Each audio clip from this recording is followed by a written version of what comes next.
ನಮಸ್ಕಾರ ಸ್ನೇಹಿತರೆ, ನಮ್ಮ ಚಾನಲ್ಗೆ ಮತ್ತೊಮ್ಮೆ ಸ್ವಾಗತ. ಇವತ್ತಿನ ವಿಡಿಯೋದಲ್ಲಿ SBI ಇಂದ ಹೊಸ ನೇಮಕಾತಿಯನ್ನು ಬಿಡುಗಡೆ ಮಾಡಿದ್ದಾರೆ. ಆ ಒಂದು ನೋಟಿಫಿಕೇಷನ್ ಬಗ್ಗೆ ಸಂಪೂರ್ಣ ಮಾಹಿತಿಯನ್ನು ಈ ಒಂದು ವಿಡಿಯೋದಲ್ಲಿ ನೀವು ತಿಳ್ಕೋಬಹುದು. ಈ ನೋಟಿಫಿಕೇಷನಲ್ಲಿ ಒಟ್ಟು 9,124 ಜೂನಿಯರ್ ಅಸೋಸಿಯೇಟ್ ಹುದ್ದೆಗಳಿಗೆ ನೇಮಕಾತಿಯನ್ನು ಮಾಡುತ್ತಿದ್ದಾರೆ. ಹುದ್ದೆ ಹೆಸರು ಒಂದು junior associate customer support and sales. Salary ಕೂಡ ಒಳ್ಳೆಯದಿದೆ. ಸುಮಾರು 24,000ದಿಂದ 64,000ವರೆಗೂ ಈ ಒಂದು ಸ್ಯಾಲ್ರಿ ಕೊಡ್ತಾರೆ. ಹಾಗಾದರೆ ಈ ರಿಕ್ರೂಟ್ಮೆಂಟ್ಗೆ ಯಾರ್ಯಾರು ಅಪ್ಲೈ ಮಾಡ್ಬೋದು, ಏಜ್ ಲಿಮಿಟ್ ಎಷ್ಟಿರುತ್ತೆ, ಸೆಲೆಕ್ಷನ್ ಪ್ರೊಸೆಸ್ ಹೇಗಿರುತ್ತೆ, ಅಪ್ಲಿಕೇಶನ್ ಹೇಗೆ ಹಾಕಬೇಕು ಮತ್ತು ಪ್ರಮುಖ ದಿನಾಂಕಗಳೇನು, ಸೊ ಎಲ್ಲ ಥರದ ಮಾಹಿತಿಯನ್ನು ಈ ವಿಡಿಯೋದಲ್ಲಿ ಸ್ಟೆಪ್ ಬೈ ಸ್ಟೆಪ್ ಆಗಿ ನೀವು ನೋಡ್ಕೊಳ್ಬೋದು. ಮೊದಲು ನೋಟಿಫಿಕೇಷನ್ ಕೊಟ್ಟಿರೋ ಬೇಸಿಕ್ ಡೀಟೇಲ್ಸ್ನ ನೋಡೋಣ. ಇದಾದಮೇಲೆ ನಾನು ನಿಮಗೆ ಸ್ಲೈಡ್ಸ್ ಮೂಲಕ ಕಂಪ್ಲೀಟ್ ಒಂದೊಂದಾಗಿ ಎಕ್ಸ್ಪ್ಲೇನ್ ಮಾಡ್ತೀನಿ. ಸೊ ವಿಡಿಯೋನ ಸ್ಕಿಪ್ ಮಾಡದೆ ಕೊನೆಯವರೆಗೂ ನೋಡಿ. ಸೊ ಇವಾಗ ಫಸ್ಟ್ ಸ್ಲೈಡ್ಸ್ಗೆ ಹೋಗೋಣ. ಈ ಒಂದು ನೋಟಿಫಿಕೇಷನ್ ಭಾಳ ಜಾಸ್ತಿ ಇದೆ ಮಾಹಿತಿ, ಸೊ ಇದರಲ್ಲಿ ನಿಮಗೆ ಅರ್ಥ ಆಗಲ್ಲ. ಸೊ ಅದಕ್ಕೆ ನಾನು ಸ್ಲೈಡ್ಸ್ ಮುಖಾಂತರ ನಿಮಗೆ ಅಂಡರ್ಸ್ಟ್ಯಾಂಡ್ ಮಾಡಿಸ್ತೀನಿ. ಸೊ ಇವಾಗ ಬೇಸಿಕ್ ಡೀಟೇಲ್ಸ್ ನೋಡೋಣ. ಈ ರಿಕ್ರೂಟ್ಮೆಂಟಲ್ಲಿ ಸ್ಟೇಟ್ ಬ್ಯಾಂಕ್ ಆಫ್ ಇಂಡಿಯಾ ನಡೆಸುತ್ತಿದೆ. 9,124 ಹುದ್ದೆಗಳಿಗೆ ಈ ಒಂದು ನೇಮಕಾತಿಯನ್ನು ಮಾಡಿದ್ದಾರೆ. ಹುದ್ದೆ ಹೆಸರು ಒಂದು junior associate customer support sales. Job application ಒಂದು ಆಲ್ ಓವರ್ ಇಂಡಿಯಾ ಮುಖಾಂತರ ಈ ಒಂದು ನೇಮಕಾತಿ ನಡೆಯುತ್ತಿದೆ. ಅಂದರೆ ಭಾರತದಲ್ಲಿರುವ ಎಲಿಜಿಬಲ್ ಕ್ಯಾಂಡಿಡೇಟ್ಸ್ ಕ್ಯಾನ್ ಅಪ್ಲೈ ಮಾಡಬಹುದು.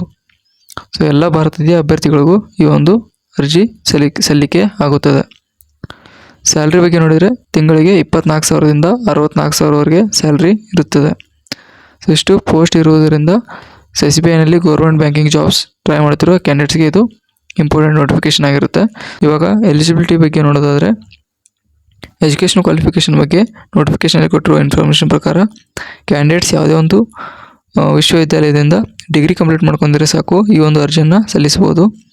ಏಜ್ ಲಿಮಿಟ್ ಒಂದು 20 ವರ್ಷದಿಂದ 28 ವರ್ಷದವರೆಗೆ.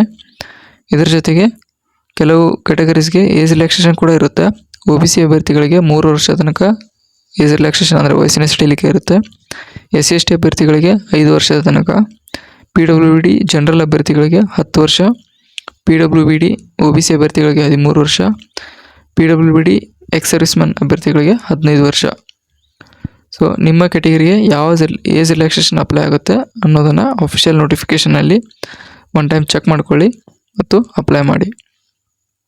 ನಾನು ಇವಾಗ ಎಲಿಜಿಬಿಲಿಟಿ ಕ್ಲಿಯರ್ ಆಯ್ತು ಅನ್ಕೋತೀನಿ. ಇನ್ನು ಸೆಲೆಕ್ಷನ್ ಪ್ರೊಸೆಸ್ ಹೇಗಿರುತ್ತೆ ಅಂತ ನೋಡೋಣ. ಈಗ ಇದೊಂದು ಭಾಳ ಇಂಪಾರ್ಟೆಂಟ್ ಇನ್ಫಾರ್ಮೇಷನ್. ಈ ರಿಕ್ರೂಟ್ಮೆಂಟ್ನಲ್ಲಿ ಸೆಲೆಕ್ಷನ್ ಪ್ರೊಸೆಸ್ ಡಿಫ್ರೆಂಟ್ ಸ್ಟೇಜಸ್ ಆಗಿ ನಡೆಯುತ್ತೆ. ಫಸ್ಟ್ ಸ್ಟೇಜ್ ಒಂದು ಆನ್ಲೈನ್ ಪ್ರಿಲಿಮಿನರಿ ಎಕ್ಸಾಮಿನೇಷನ್ ಅಂತ ಇರುತ್ತೆ. ಅದಾದಮೇಲೆ ಮೇನ್ ಎಕ್ಸಾಮಿನೇಷನ್, ನಂತರ local language proficiency test LLPT ಅಂತ ಕರೀತಾರೆ. ಅದಾದಮೇಲೆ ಈ 3 ಕೂಡ ಎಕ್ಸಾಮಿನೇಷನ್ಸ್ ಆಗಿರುತ್ತೆ. ಈ 3 ಎಕ್ಸಾಮಿನೇಷನ್ ಕ್ಲಿಯರ್ ಮಾಡಿದರೆ ಮಾತ್ರ ನಿಮಗೆ ಡಾಕ್ಯುಮೆಂಟ್ ವೆರಿಫಿಕೇಷನ್ ಕರೀತಾರೆ. ಸೊ ಲಾಸ್ಟಲ್ಲಿ ಮೆಡಿಕಲ್ ಎಕ್ಸಾಮಿನೇಷನ್ ಇರುತ್ತೆ. ಸೊ ಫ್ರೆಂಡ್ಸ್, ಸೆಲೆಕ್ಷನ್ ಪ್ರೊಸೆಸ್ಸಲ್ಲಿ ಆನ್ಲೈನ್ ಎಕ್ಸಾಮ್ಸ್ ಮಾತ್ರ ಅಲ್ಲ, local language proficiency test, document verification ಮತ್ತು ಮೆಡಿಕಲ್ ಎಕ್ಸಾಮಿನೇಷನ್ ಕೂಡ ಇಂಪಾರ್ಟೆಂಟ್ ಆಗುತ್ತದೆ. ಆದ್ದರಿಂದ ಅಪ್ಲಿಕೇಶನ್ ಹಾಕಿದ್ಮೇಲೆ ಎಕ್ಸಾಮ್ ಪ್ರಿಪ್ರೇಷನ್ ಕೂಡ ಪ್ರಾಪರಾಗಿ ನೀವು ಸ್ಟಾರ್ಟ್ ಮಾಡಿಕೊಳ್ಳಿ. ಎಕ್ಸಾಮ್ ಪ್ಯಾಟರ್ನ್ ಮತ್ತು exact subjects, marks, eligibility conditions ಇವೆಲ್ಲ ಅಫಿಷಿಯಲ್ ನೋಟಿಫಿಕೇಷನಲ್ಲಿ ಒಂದ್ಸಲ ಚೆಕ್ ಮಾಡ್ಕೊಳ್ಳಿ. ಅದರಲ್ಲಿ ಎಲ್ಲ ಕೊಟ್ಟಿದ್ದಾರೆ, ಅದರ ಮುಖಾಂತರ ಪ್ರಿಪೇರ್ ಆಗಿ. ಇನ್ನು ಅಪ್ಲಿಕೇಶನ್ ಹೇಗೆ ಸಬ್ಮಿಟ್ ಮಾಡೋಕ್ಕಂತ ನೆಕ್ಸ್ಟ್ ಸ್ಲೈಡ್ ನೋಡುವ. ಫಸ್ಟ್ SBI ರಿಕ್ರೂಟ್ಮೆಂಟ್ 2026 ನೋಟಿಫಿಕೇಷನ್ನ ಕ್ಲಿಯರಾಗಿ ಓದಿ ನೀವು ಎಲಿಜಿಬಲ್ ಇದ್ದೀರಾ ಅಂತ ಒಂದ್ಸಲ ಕನ್ಫರ್ಮ್ ಮಾಡ್ಕೊಳ್ಳಿ. ಸೆಕೆಂಡು, ಅಪ್ಲಿಕೇಶನ್ ಸ್ಟಾರ್ಟ್ ಮಾಡುವ ಮೊದಲು ನಿಮ್ಮ email ID, mobile number, Aadhaar card, education certificate ಮತ್ತು ನಿಮ್ಮ ಒಂದು ಭಾವಚಿತ್ರ, ಫೋಟೋಗ್ರಾಫ್ ಮತ್ತು ಒಂದು ಸೈನ್, ಈ ಎಲ್ಲ ಡಾಕ್ಯುಮೆಂಟ್ಸ್ನ ರೆಡಿ ಮಾಡಿಟ್ಕೊಳ್ಳಿ. Third point, SBI junior associate ರಿಕ್ರೂಟ್ಮೆಂಟ್ನ ಅಫಿಷಿಯಲ್ ಆನ್ಲೈನ್ ಅಪ್ಲಿಕೇಶನ್ ಲಿಂಕ್ನ ಓಪನ್ ಮಾಡಿ. ಈ ಒಂದು ಅಪ್ಲಿಕೇಶನ್ ಲಿಂಕನ್ನು ಡಿಸ್ಕ್ರಿಪ್ಷನಲ್ಲಿ ಕೊಟ್ಟಿರ್ತಾನೆ, ಸೊ ಅದರ ಮುಖಾಂತರ ಓಪನ್ ಮಾಡಿಕೊಳ್ಳಿ. ಫೋರ್ತ್ ಬಂದು, ಅಪ್ಲಿಕೇಶನ್ ಫಾರ್ಮ್ನಲ್ಲಿ ಕೇಳಿರೋ ಪರ್ಸನಲ್ ಡೀಟೇಲ್ಸ್, ಎಜುಕೇಷನ್ ಡೀಟೇಲ್ಸ್ ಮತ್ತು ಇನ್ನಿತರದ ಮಾಹಿತಿಯನ್ನು ಕೇಳಿರುತ್ತೆ. ಸೊ ಅದನ್ನು ಬೇಸಿಕ್ ಡೀಟೇಲ್ಸ್ನ ಫಿಲಪ್ ಮಾಡಿ. ಆಮೇಲೆ ಲಾಸ್ಟ್ಗೆ ನಿಮ್ಮೊಂದು ಡಾಕ್ಯುಮೆಂಟ್ಸ್ನ ಅಪ್ಲೋಡ್ ಮಾಡೋಕ್ಕೆ ಹೇಳುತ್ತೆ. ನಿಮ್ಮ ಒಂದು ಫೋಟೋ ಮತ್ತು ಸೈನ್ನ ಅಪ್ಲೋಡ್ ಮಾಡಿ. ಫಿಫ್ತಲ್ಲಿ ಕ್ಯಾಟಗರಿಗೆ ಅಪ್ಲಿಕೇಬಲ್ ಆಗಿರುವ ಅಪ್ಲಿಕೇಶನ್ ಫೀ ಇರುತ್ತೆ. ಸೊ ನೀವು ಕ್ಯಾಟಗರಿ ಚೂಸ್ ಮಾಡಿರ್ತೀರ. ಫಾರ್ ಎಕ್ಸಾಂಪಲ್ ಇವಾಗ OBC ಕ್ಯಾಟಗರಿ ಚೂಸ್ ಮಾಡಿದರೆ 500 ಇರುತ್ತೆ, SC/ST ಚೂಸ್ ಮಾಡಿದರೆ 250, ಈ ಥರ ಎಕ್ಸಾಂಪಲ್ ಇರುತ್ತೆ. ಸೊ ಯಾವ ಕ್ಯಾಟಗರಿ ಚೂಸ್ ಮಾಡಿರ್ತೀರ ಆ ಬೇಸ್ಡ್ ಅಪ್ಲಿಕೇಶನ್ ಫೀ ಇರುತ್ತೆ, ಅದನ್ನು ನೀವು ಪೇ ಮಾಡಬೇಕಾಗತ್ತೆ. ಸೊ ಲಾಸ್ಟಲ್ಲಿ ಫೈನಲಿ ಎಲ್ಲ ಡೀಟೇಲ್ಸ್ ಒಂದ್ಸಲ ಪ್ರಿವ್ಯೂ ಅಂತ ಇರುತ್ತೆ, ಚೆಕ್ ಮಾಡಿಕೊಳ್ಳಿ. ಎಲ್ಲ ಕರೆಕ್ಟ್ ಇದ್ದರೆ ಸಬ್ಮಿಟ್ ಕ್ಲಿಕ್ ಮಾಡಿ. ಅಪ್ಲಿಕೇಶನ್ ಸಬ್ಮಿಟ್ ಆದಮೇಲೆ ಅಪ್ಲಿಕೇಶನ್ ನಂಬರ್ ಅದು ಬರ್ತದೆ. ಸೊ ಅದನ್ನು ಸ್ಕ್ರೀನ್ಶಾಟ್ ಹೊಡೆದು ಅವರು PDF ಸಿಗುತ್ತೆ, PDF ಸೇವ್ ಮಾಡಿ ಇಟ್ಕೊಳ್ಳಿ. ಮುಂದೆ ಪ್ರಮುಖ ದಿನಾಂಕಗಳನ್ನ ನೋಡಿ. ಈ ಒಂದು ಅರ್ಜಿ ಸಲ್ಲಿಸಿಕೆ ಪ್ರಾರಂಭ ದಿನಾಂಕ online application start date 11 August 2026 ಈ ಒಂದು ಅರ್ಜಿ ಸಲ್ಲಿಕೆ ಪ್ರಾರಂಭ ಆಗುತ್ತೆ. ಆನ್ಲೈನ್ ಅಪ್ಲಿಕೇಶನ್ ಸಬ್ಮಿಟ್ ಮಾಡಲು ಲಾಸ್ಟ್ ಡೇಟು 31 ಆಗಸ್ಟ್ 2026 ಈ ಒಂದು ಅಪ್ಲಿಕೇಶನ್ ಕೊನೆಗೊಳ್ಳುತ್ತದೆ. ಪ್ರಿಲಿಮಿನರಿ ಎಕ್ಸಾಮಿನೇಷನ್ಸ್ 27 ಸೆಪ್ಟೆಂಬರ್ ಮತ್ತು 3 ಅಕ್ಟೋಬರ್ 2026 ಡೇಟ್ ನೋಟಿಫಿಕೇಷನಲ್ಲಿ ನೀಡಲಾಗಿದೆ. ಮೇನ್ ಎಕ್ಸಾಮಿನೇಷನ್ ಡೇಟ್ಸು 27 ನವೆಂಬರ್ 2026 ಅಂತ ಕೊಟ್ಟಿದ್ದಾರೆ. ಸೊ ಫ್ರೆಂಡ್ಸ್, ಲಾಸ್ಟ್ ಡೇಟ್ವರೆಗೆ ವೇಟ್ ಮಾಡದೆ ಸಾಧ್ಯವಾದಷ್ಟು ಬೇಗ ಅಪ್ಲಿಕೇಶನ್ ಮಾಡಿಕೊಳ್ಳಿ. ಆದರೆ ಒಂದು ಇಂಪಾರ್ಟೆಂಟ್ ಥಿಂಗ್, ಡೇಟ್ಸ್ ಚೇಂಜ್ ಆಗುವ ಪಾಸಿಬಲ್ ಇರುವುದರಿಂದ ಅಪ್ಲಿಕೇಶನ್ ಸಬ್ಮಿಟ್ ಮಾಡುವ ಮೊದಲು ಆಫಿಷಿಯಲ್ SBI ನೋಟಿಫಿಕೇಷನಲ್ಲಿ ಲೇಟೆಸ್ಟ್ ಡೇಟ್ ಒನ್ಸ್ ವೆರಿಫೈ ಮಾಡಿಕೊಳ್ಳಿ. ಫೈನಲಿ ಆಫಿಷಿಯಲ್ ಲಿಂಕ್ಸ್ ಮತ್ತು ಕಂಪ್ಲೀಟ್ ರಿಕ್ಯಾಪ್ ನೋಡುವ. ಇಲ್ಲಿ SBI ರಿಕ್ರೂಟ್ಮೆಂಟ್ಗೆ ಸಂಬಂಧಿಸಿದ ಇಂಪಾರ್ಟೆಂಟ್ ಲಿಂಕ್ಸ್ಗಳಿವೆ.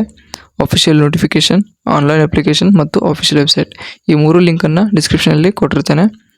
ಸೊ ಅದರ ಮುಖಾಂತರ ನೀವು ಚೆಕ್ ಮಾಡಿಕೊಳ್ಳಿ. ಸೊ ಒಂದ್ಸಲ ರಿಕ್ಯಾಪ್ ನೋಡಿ. ಟೋಟಲಾಗಿ ಪೋಸ್ಟ್ ಬಂದು 9124 ಹುದ್ದೆಗಳನ್ನು ಜೂನಿಯರ್ ಅಸೋಸಿಯೇಟ್ ಹುದ್ದೆಗೆ ನೇಮಕಾತಿಯನ್ನು ಮಾಡುತ್ತಿದ್ದಾರೆ. ಏಜ್ ಲಿಮಿಟ್ ಬಂದು 20 ರಿಂದ 28 ವರ್ಷ. ಸ್ಯಾಲ್ರಿ ಬಂದು 24,000 ರಿಂದ 64,000. Application start date 11/8/2026. Last date 31 August 2026. Selection ಪ್ರೊಸೆಸ್ನಲ್ಲಿ preliminary exam, main exam, local language proficiency test, document verification ಮತ್ತು ಮೆಡಿಕಲ್ ಎಕ್ಸಾಮಿನೇಷನ್ ಇರುತ್ತೆ. ಸೊ ಎಲಿಜಿಬಲ್ ಇದ್ದರೆ ಈ ನೋಟಿಫಿಕೇಷನ್ನು ಕಂಪ್ಲೀಟ್ ಓದಿಕೊಂಡು ಆಫಿಷಿಯಲ್ ವೆಬ್ಸೈಟ್ ಮೂಲಕ ಅಪ್ಲಿಕೇಶನ್ನ ಹಾಕಿ. ಸೊ ಫ್ರೆಂಡ್ಸ್, ನೋಡಿದ್ರಲ್ಲ, SBI ರಿಕ್ರೂಟ್ಮೆಂಟ್ 2026 ಕಂಪ್ಲೀಟ್ ಇನ್ಫಾರ್ಮೇಷನ್ನ ಈ ಒಂದು ವಿಡಿಯೋದಲ್ಲಿ ನಿಮಗೆ ತಿಳಿಸ್ಕೊಟ್ಟಿದ್ದೇನೆ. ಈ ವಿಡಿಯೋ ನಿಮಗೆ ಯೂಸ್ಫುಲ್ ಆಗಿದ್ದರೆ ಲೈಕ್ ಮಾಡಿ ಮತ್ತು ನಿಮ್ಮ ಫ್ರೆಂಡ್ಸ್ ಕೂಡ ಶೇರ್ ಮಾಡಿ. ಇಂತಹ ಕರ್ನಾಟಕ ಮತ್ತು India government jobs notification, recruitment updates ಮತ್ತು ಜಾಬ್ ಅಲರ್ಟ್ಸ್ಗಾಗಿ ನಮ್ಮ ಇಟ್ಸ್ ಮೈ ಜಾಬ್ ಚಾನಲ್ನ ಸಬ್ಸ್ಕ್ರೈಬ್ ಮಾಡಿ ಮತ್ತು ಬೆಲ್ ಐಕಾನ್ನ ಪ್ರೆಸ್ ಮಾಡಿಕೊಳ್ಳಿ. ಮತ್ತು ಒಂದ್ಸಲ ಹೇಳ್ತೀನಿ, ಅಪ್ಲಿಕೇಶನ್ ಹಾಕುವ ಮುಂಚೆ ಆಫಿಷಿಯಲ್ ನೋಟಿಫಿಕೇಷನ್ನ ಕ್ಲಿಯರಾಗಿ ನೋಡಿಕೊಳ್ಳಿ. ನಿಮ್ಮೊಂದು ಎಲಿಜಿಬಿಲಿಟಿ ಆಗಲಿ, ಡೇಟ್ಸ್ ಏನಿದೆ, ಫೀಸ್ ಎಷ್ಟಿರುತ್ತೆ ಮತ್ತು ಅದರ್ ಕಂಡೀಷನ್ಸ್ ಏನಾದರೂ ಇದ್ದರೆ ಅದನ್ನು ಕೂಡ ಕ್ಲಾರಿಫೈ ಮಾಡ್ಕೊಂಡು ಈ ಒಂದು ಅರ್ಜಿನ ನೀವು ಸಲ್ಲಿಸಿ.